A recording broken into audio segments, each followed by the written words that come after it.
ఓట్ల చోరీకి వ్యతిరేకంగా కాంగ్రెస్ ముమ్మరంగా సంతకాల సేకరణ చేస్తోంది. రాష్ట్ర వ్యాప్తంగా ఓటు చోరీ సంతకాల సేకరణలో భాగంగా కరీంనగర్ గాంధీ చౌరస్తాలో సంతకాల సేకరణ కార్యక్రమాన్ని సుడా చైర్మన్ కోమటిరెడ్డి నరేందర్ రెడ్డి ప్రారంభించారు.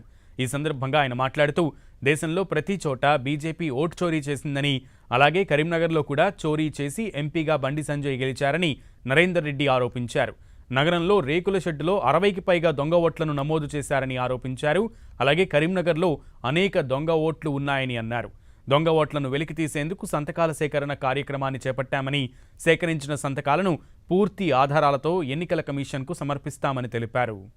ఈరోజు అధికారం చెలాయిస్తున్నటువంటి భారతీయ జనతా పార్టీని రాబోయే రోజుల్లో గద్దె దించడానికి రాహుల్ గాంధీ గారు ఉద్యమం చేపట్టి దేశవ్యాప్తంగా ప్రజలందరినీ భాగస్వాములు చేసి సంతకాల సేకరణ చేపట్టి ముఖ్యంగా ఈ రాష్ట్రంలో కూడా ఒక గ్రామానికి 100కు తక్కువ కాకుండా, నగరాల్లో డివిజన్కి 100 తక్కువ కాకుండా ప్రజల యొక్క అభిప్రాయాలు సంతకాలు తీసుకొని మరి ఇవన్నిటినీ కూడా వచ్చే 17 తారీఖు లోపల మేము పీసీసీకి అందిస్తాం.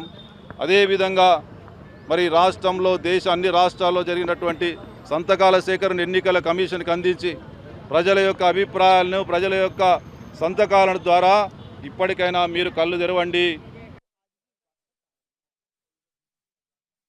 పాల్గొంటున్నటువంటి అందరి సీనియర్ నాయకులు అందరూ కూడా పేరు పేరున